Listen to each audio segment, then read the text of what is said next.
সৰকাৰ গঠন কৰিব লাগে শ্ৰদ্ধাই ৰাইজ ইউডিএফ দল এই দলৰ নেতা মন্ত্ৰী হিমন্ত বিশ্ব শৰ্মাৰ মুখ্যমন্ত্ৰী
ৰাজ্যৰ দলৰ সভাপতি শ্ৰী অখিল গগৈ ডাঙৰীয়া আহিছে।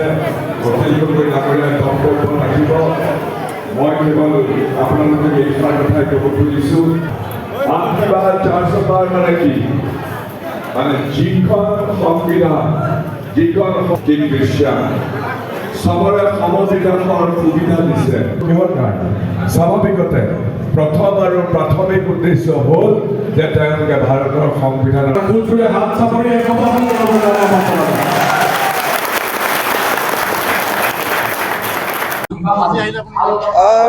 নগাঁও লোকসভা সমষ্টিটোত আমি সন্মিলিত বিৰোধী ঐক্যমঞ্চৰ যি প্ৰাৰ্থী প্ৰদ্যুৎ বৰদলৈ ডাঙৰীয়াক বিজয়ী কৰিবৰ কাৰণে আমি সকলো বিৰোধী ৰাজনৈতিক দল 16টা বিৰোধী ৰাজনৈতিক দলে ঐক্যবদ্ধভাৱে চেষ্টা কৰিছোঁ। মই নগাঁওবাসী ৰাইজক আহ্বান জনাইছোঁ যে দেশৰ সংবিধান বচোৱাৰ স্বাৰ্থত, দেশৰ গণতন্ত্ৰ বচোৱাৰ স্বাৰ্থত আহক আমি সকলোৱে মিলি এইবাৰ নগাঁৱত বিজেপিক পৰাভূত কৰোঁ আৰু নগাঁৱৰ বিজেপিৰ বন্ধু AIDF দলৰ প্ৰাৰ্থীকো পৰাভূত কৰোঁ। মই সকলোকে প্ৰদ্যুৎ বৰদলৈ ডাঙৰীয়াক হাতৰ চিনত ভোটদান কৰিবৰ কাৰণে আহ্বান জনাইছোঁ। প্ৰথম পৰ্যায়ৰ নিৰ্বাচনত 2টা ছিটটো খাটাং। এটা হ'ল যে যোৰহাট লোকসভা নিৰ্বাচনত আমি জিকিছোঁ, ডিব্ৰুগড় লোকসভা ছিটত আমি জিকিছোঁ। এই 2টা ছিটত আমি ইতিমধ্যে জিকিছোঁ খাটাং। এইটোত আমাৰ কোনো পধ্যে আমি কৰাৰ কোনো প্ৰশ্ন নাই, আমি সেইটোত জিকিছোঁ। বাকী 3টা ছিটৰ কাৰণেও এতিয়া আমাৰ ইভলিউশ্যনখিনি হৈ আছে, ক'ত কেনেকুৱা হৈছে এছেছমেণ্টখিনি হৈ আছে। আমি আশা কৰিছোঁ যে 5টা ছিটৰ ভিতৰত সৰ্বাধিক সংখ্যক ছিটত অতি কমেও 3টা ছিটত আমি বিৰোধী ঐক্যমঞ্চ জয়ী কৰিম।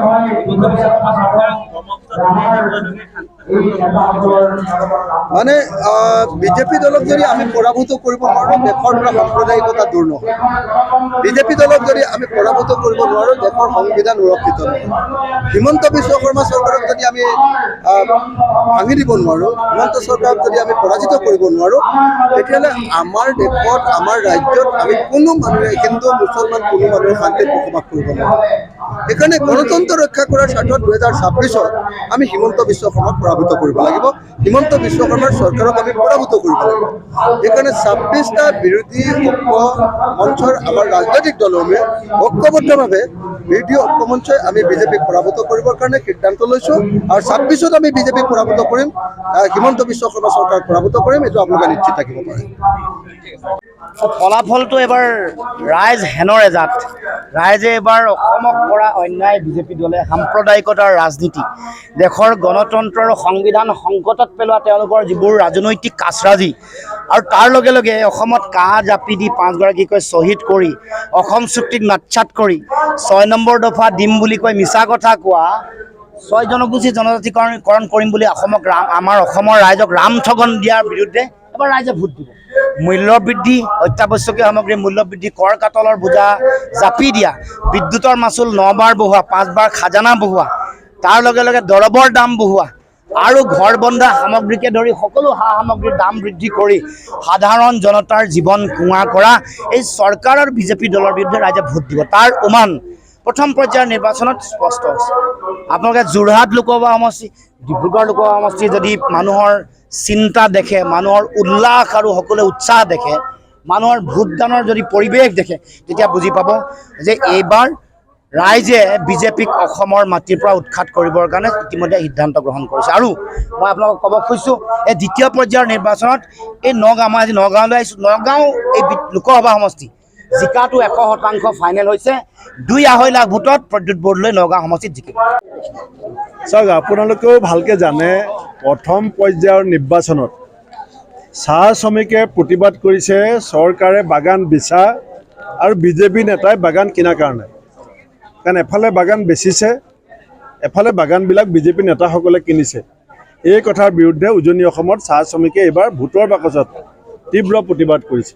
6 জনগোষ্ঠী আহোম, মটক, চুতীয়া, মৰাণ, চাহ জনগোষ্ঠী, কোচ, এখেতসকলক বিজেপিয়ে 6 মাহৰ ভিতৰত যি জনজাতি মৰ্যাদা দিম বুলি কৈছিলে, সেই মৰ্যাদা নিদিয়াৰ কাৰণে তেখেতসকলে বাকচত প্ৰতিবাদ কৰিছে।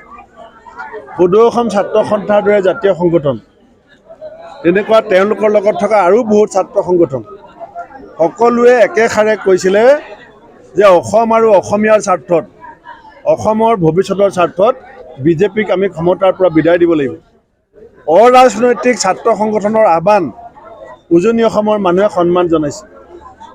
সেইকাৰণে মই নিশ্চিত, আৰু মই মুখ্যমন্ত্ৰীক কালি কৈছিলোঁ যে আপুনি যদি উজনি অসমত জিকিম বুলি ভাবিছে, আপোনাক মই চেলেঞ্জ কৰিছোঁ যে আপুনি কওক যে এখনতো যদি কংগ্ৰেছ জিকে আপুনি মুখ্যমন্ত্ৰী পদত্যাগ কৰিব। কালি যেতিয়া সাংবাদিকে তেখেতক সেই কথা ক'লে, তেখেতে মূৰ পুলুকা মাৰিলে। তেখেতে মোৰ চেলেঞ্জটো গ্ৰহণ কৰিবলৈ সাহস গোটাব নোৱাৰিলে। মই কৈছোঁ তেখেতক যে আপুনি কওক যে উজনি অসমৰ 5খন চিটত কংগ্ৰেছ জিকিলে মই মুখ্যমন্ত্ৰী পদত্যাগ কৰিম বুলি। কেলৈ ক'ব পৰা নাই? কাৰণ তেখেতে ভিতৰৰ কথাটো জানে। আৰু যিটো কাৰণে মুখ্যমন্ত্ৰী এতিয়া উজনি অসমৰ MLA সকলক মাতি আনি আকৌ পোষ্টমৰ্টেম ৰিপৰ্ট ল'বলগীয়া হৈছে, যিটো তেওঁৰ অৱস্থা। আজি সেইকাৰণে মই আপোনালোকক কৈছোঁ যে উজনি অসমত যি হৈছে, আজি মই ফেচবুকত দিছোঁ, আপোনালোকে চাব।